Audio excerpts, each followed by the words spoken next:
नारायणं नमस्कृत्य नरं चैव नरोत्तमं देवीं सरस्वतीं व्यासं ततो जयमुदीरयेत्। अंतर्यामी नारायण स्वरूप भगवान श्री कृष्ण, उनके नित्य सखा नर रूप अर्जुन, उनकी लीला प्रकट करने वाली भगवती सरस्वती और उसके वक्ता महर्षि वेदव्यास को नमस्कार करके आसुरी संपत्तियों पर विजय प्राप्त करके अंतःकरण को शुद्ध करने वाले महाभारत ग्रंथ का पठन और श्रवण करना चाहिए।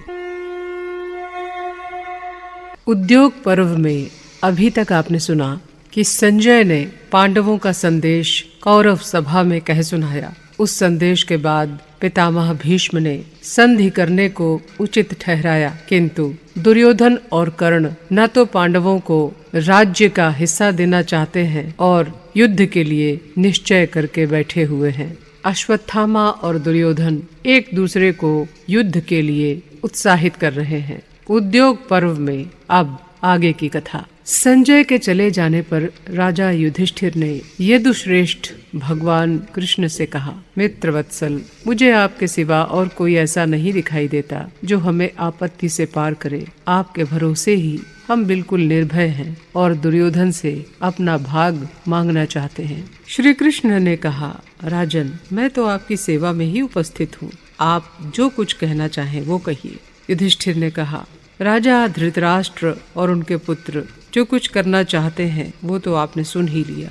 राजा धृतराष्ट्र को राज्य का बड़ा लोभ है, इसी से वे हमारे और कौरवों के प्रति समान भाव नहीं रखते हैं और हमें राज्य दिए बिना ही संधि करना चाहते हैं। ये धर्म का कुछ भी विचार नहीं कर रहे हैं और अपने मूर्ख पुत्र के मोह पाश में फंसे होने के कारण उसी की आज्ञा बजाना चाहते हैं। जरा सोचिए तो, इससे बढ़कर दुख की और क्या बात होगी कि मैं न तो माता जी की सेवा ही कर सकता हूँ और न अपने संबंधियों का भरण पोषण ही। मैं तो केवल 5 गांव ही मांग रहा हूँ। मैंने तो यही कहा कि अवस्थल, वृकस्थल, माकंदी, वारणावत और 5वां जो भी वो देना चाहे, ऐसे 5 गांव या नगर हमें दे दें, जिससे हम 5 भाई मिलकर रह सकें और हमारे कारण भरत वंश का नाश न हो। परंतु दुष्ट दुर्योधन इतना भी करने को तैयार नहीं है। वो सब पर अपना ही दखल रखना चाहता है। यदि संधि न हुई तो युद्ध होगा ही और फिर पराक्रम न करना अनुचित ही होगा। माधव, मैं ये जानना चाहता हूँ कि ऐसा समय उपस्थित होने पर आप क्या करना उचित समझते हैं? ऐसा कौन सा उपाय है जिससे हम अर्थ और धर्म से वंचित न हो? इस संकट के समय हम आपको छोड़कर और किससे सलाह लें? तब श्री कृष्ण ने कहा, मैं दोनों पक्षों के हित के लिए कौरवों की सभा में जाऊंगा और यदि वहां आपके लाभ में किसी प्रकार की बाधा न पहुंचाते हुए संधि करा सकूंगा तो समझूंगा मुझसे बहुत बड़ा पुण्य का काम हुआ। युधिष्ठिर ने कहा, आप कौरवों के पास जाएं, इसमें मेरी सम्मति तो है नहीं, क्योंकि आपके बहुत युक्त बात कहने पर भी दुर्योधन उसे मानेगा नहीं। इस समय वहाँ दुर्योधन के वशवर्ती सभी राजा लोग भी इकट्ठे हो रहे हैं, इसलिए उनके बीच आपका जाना मुझे अच्छा नहीं लग रहा। माधव, आपको कष्ट होने पर तो हमें धन, सुख,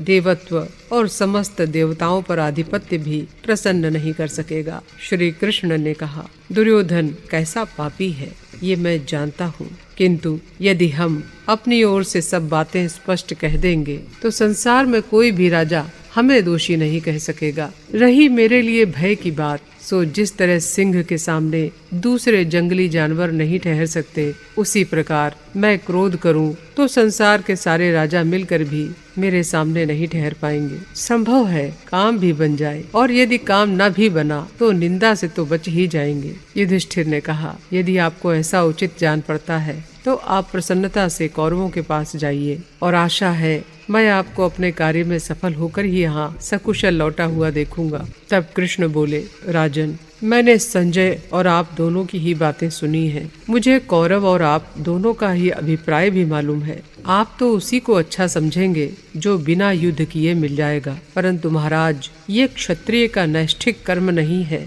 सभी आश्रम वालों का कहना है कि कि क्षत्रिय को भीख नहीं मांगनी चाहिए। उसके लिए तो विधाता ने यही सनातन धर्म बताया है कि या तो संग्राम में विजय प्राप्त करे या मर जाए। यही क्षत्रिय का स्वधर्म है। दीनता उसके लिए प्रशंसा की चीज नहीं है।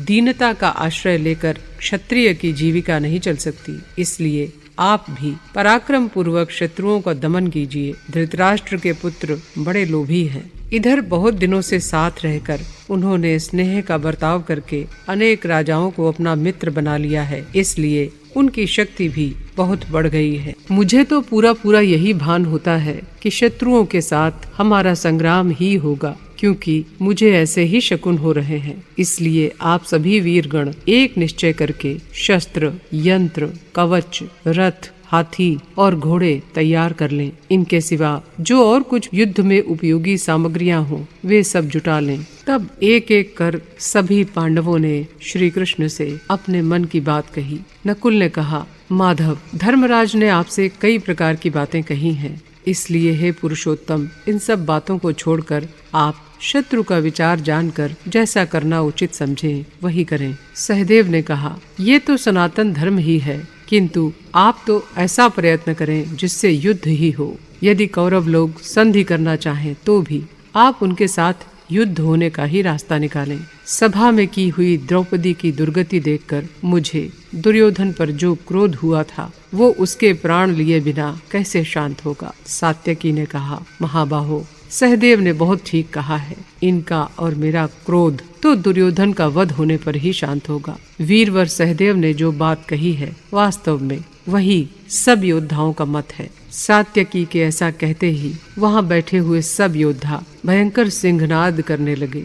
उन युद्धोत्सुक वीरों ने सात्यकी को हर्षित करते हुए उन्हीं के मत का समर्थन किया। तब महाराज युधिष्ठिर के धर्म और अर्थयुक्त वचन सुनकर द्रुपद नंदिनी कृष्णा सहदेव और सात्यकी की प्रशंसा करती हुई रो कर कहने लगी, धर्मज्ञ मधुसूदन, दुर्योधन ने जिस प्रकार क्रूरता का आश्रय लेकर पांडवों को राज सुख से वंचित किया था वो तो आपको मालूम ही है। इसलिए यदि दुर्योधन हमारा राज्य का भाग दिए बिना ही संधि करना चाहे तो आप उसे किसी प्रकार स्वीकार न करें। इन सृंजय वीरों के साथ पांडव लोग दुर्योधन की रणोन्मत्त सेना से अच्छी तरह मुकाबला कर सकते हैं। हे अच्युत, आपको भी पांडव और सृंजय वीरों को साथ लेकर ही उन्हें शीघ्र ही बड़ा दंड देना चाहिए। तब श्री कृष्ण ने द्रौपदी को धैर्य बंधाते हुए कहा, कृष्ण, तुम शीघ्र ही कौरवों की स्त्रियों को रुदन करते हुए देखोगी। आज जिन पर तुम्हारा कोप है उन शत्रुओं के स्वजन, सुहृद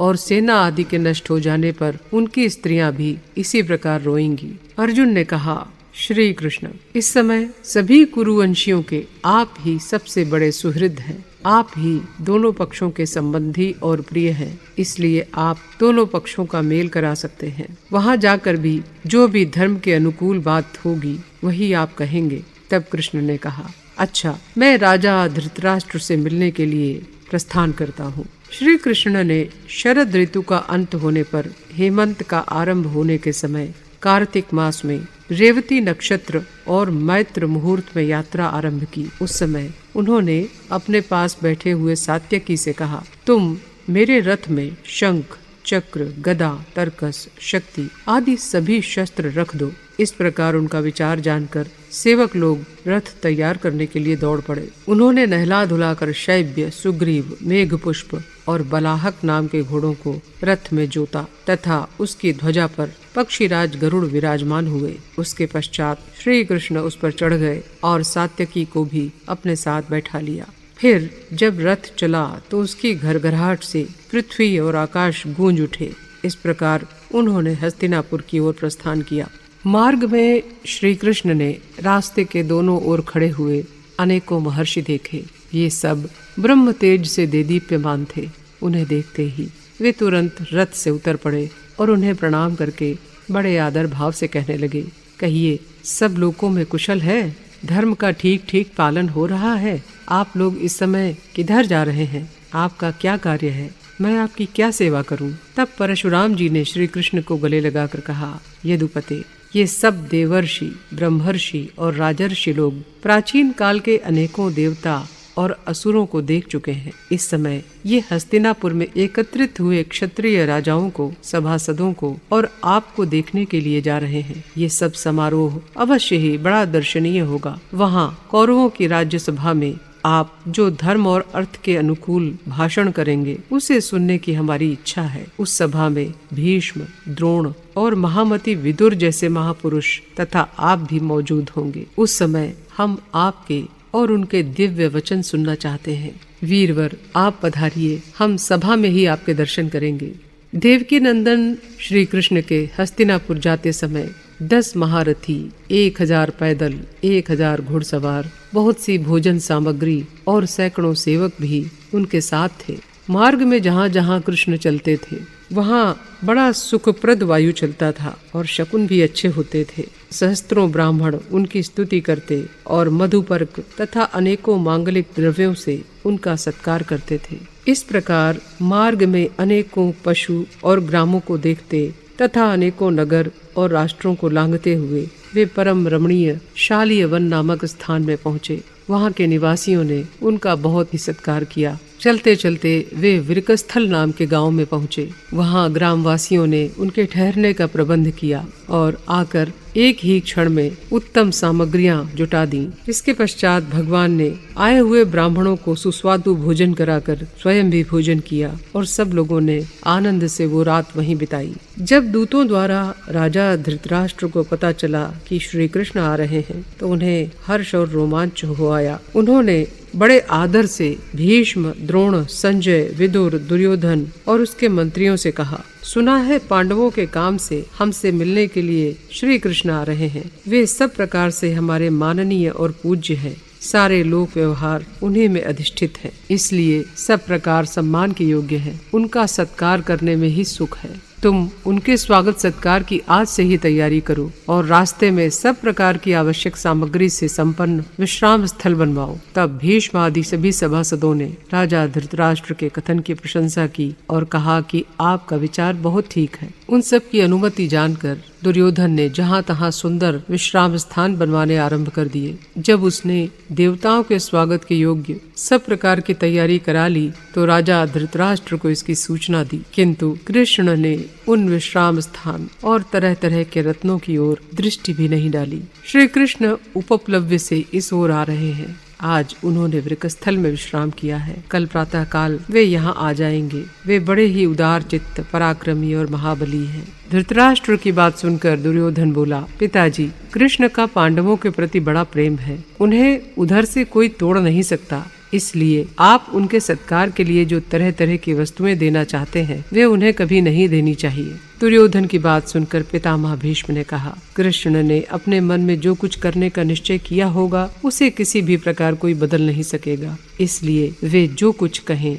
वही बात निसंशय होकर करनी चाहिए। तुम श्री कृष्ण रूप सचिव के द्वारा पांडवों से शीघ्र ही संधि कर लो। धर्म प्राण श्री कृष्ण अवश्य ऐसी ही बातें कहेंगे जो धर्म और अर्थ के अनुकूल होंगी। इसलिए तुम्हें और तुम्हारे संबंधियों को उनके साथ प्रिय भाषण करना चाहिए। दुर्योधन ने कहा, पितामह, मुझे तो ये बात स्वीकार ही नहीं। जब तक मेरे शरीर में प्राण है तब तक मैं इस राजलक्ष्मी को पांडवों के साथ बांट नहीं सकूंगा। जिस महत् कार्य को करने का मैंने विचार किया है वो तो ये है कि पांडवों के पक्षपाती कृष्ण को कैद कर लूं। उन्हें कैद करते ही समस्त यादव, सारी पृथ्वी और पांडव लोग मेरे अधीन हो जाएंगे और वे कल प्रातःकाल यहाँ आ ही रहे हैं। अब आप लोग मुझे ऐसी सलाह दीजिए जिससे इस बात का कृष्ण को पता न लगे और किसी प्रकार की हानि भी न हो। कृष्ण के विषय में दुर्योधन की ये भयंकर बात सुनकर राजा धृतराष्ट्र और उनके मंत्रियों को बड़ी चोट लगी। वे व्याकुल हो उठे।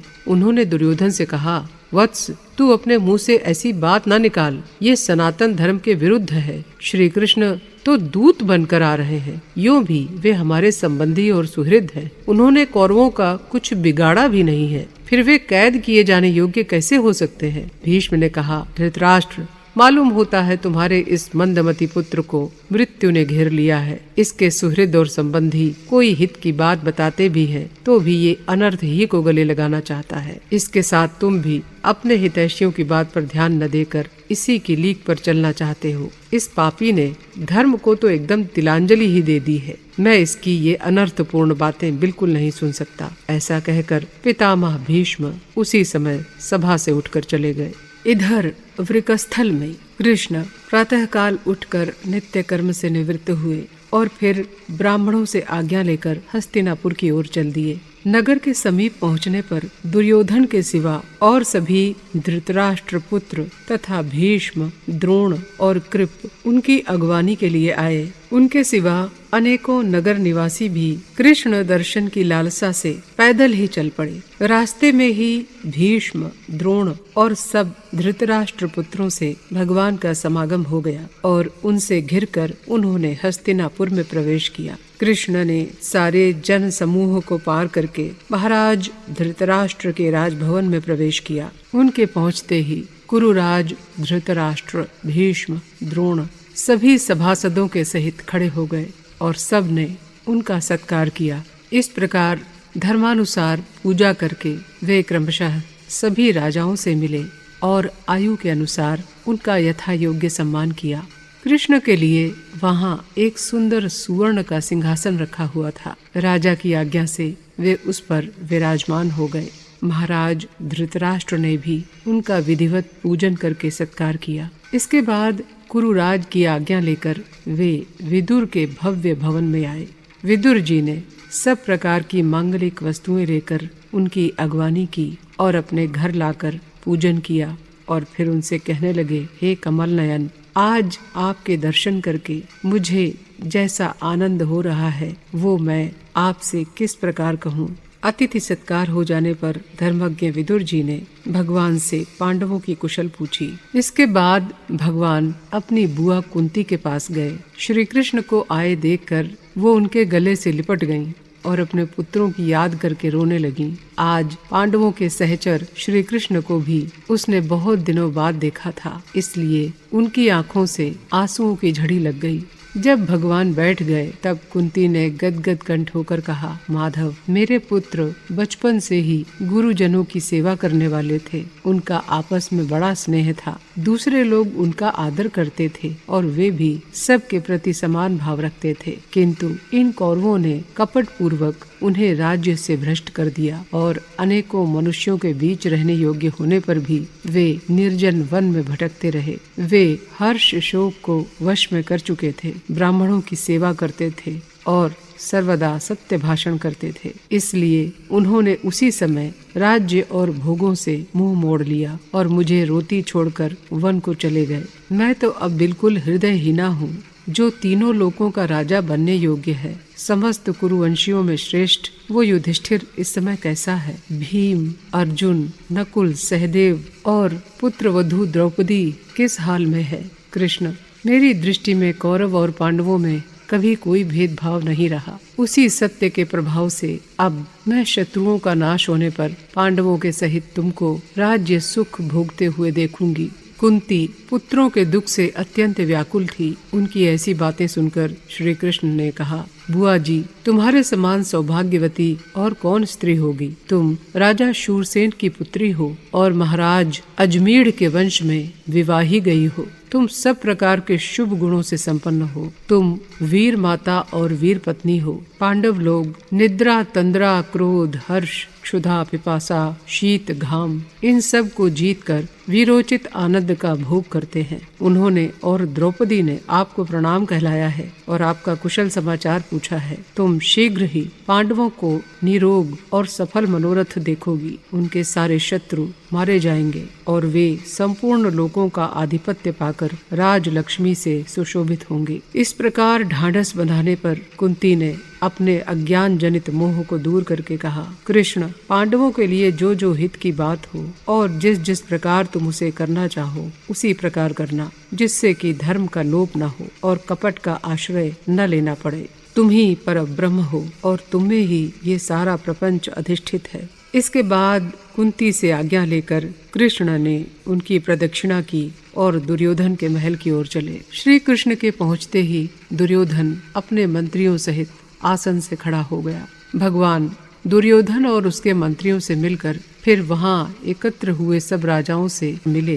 राजा दुर्योधन ने भोजन के लिए प्रार्थना की, किंतु कृष्ण ने उसे स्वीकार नहीं किया। तब दुर्योधन ने श्री कृष्ण से आरंभ में मधुर किंतु परिणाम में शठता से भरे हुए शब्दों में कहा, जनार्दन, हम आपको जो अच्छे अच्छे खाद्य और पेय पदार्थ तथा वस्त्र और शैयाएं भेंट कर रहे हैं, उन्हें आप स्वीकार क्यों नहीं करते? आपने तो दोनों पक्षों को सहायता दी है और आप हित भी दोनों का करना चाहते हैं। इसके सिवा आप महाराज धृतराष्ट्र के संबंधी और प्रिय भी हैं। धर्म और अर्थ का रहस्य भी आप अच्छी तरह जानते हैं। इसलिए इसका क्या कारण है, ये मैं सुनना चाहता हूँ। दुर्योधन के इस प्रकार पूछने पर महामना मधुसूदन ने अपनी विशाल भुजा उठाकर मेघ के समान गंभीर वाणी से कहा, राजन, ऐसा नियम है कि दूत अपना उद्देश्य पूर्ण होने पर ही भोजन आदि ग्रहण करते हैं। इसलिए जब मेरा काम पूरा हो जाए तब तुम भी मेरा और मेरे मंत्रियों का सत्कार करना। मैं काम, क्रोध, द्वेष, स्वार्थ, कपट अथवा लोभ में पड़कर धर्म को किसी प्रकार नहीं छोड़ सकता। भोजन या तो प्रेम वश किया जाता है या आपत्ति में पड़कर। सो तुम्हारा तो मेरे प्रति प्रेम नहीं है और मैं किसी आपत्ति से ग्रस्त नहीं हूँ। देखो, पांडव तो तुम्हारे भाई ही हैं। वे सदा अपने स्नेहियों के अनुकूल रहते हैं और उनमें सभी सद्गुण विद्यमान है। फिर भी तुम बिना कारण जन्म से ही उनसे द्वेष करते हो। धर्मात्मा पांडवों के साथ तो तुम मुझे एक रूप हुआ ही समझो। जो पुरुष काम और क्रोध का गुलाम है तथा मूर्खतावश गुणवानों से विरोध और द्वेष करता है, उसी को अधम कहते हैं। तुम्हारे इस सारे अन्न का संबंध दुष्ट पुरुषों से है, इसलिए ये खाने योग्य नहीं है। मेरा तो यही विचार है कि मुझे केवल विदुर जी का अन्न खाना चाहिए। दुर्योधन से ऐसा कहकर श्री कृष्ण उसके महल से निकलकर विदुर जी के घर आ गए। उद्योग पर्व में आज की कथा बस यहीं तक। अगली कथा के लिए कीजिए अगले अंक की प्रतीक्षा। तब तक के लिए नमस्कार।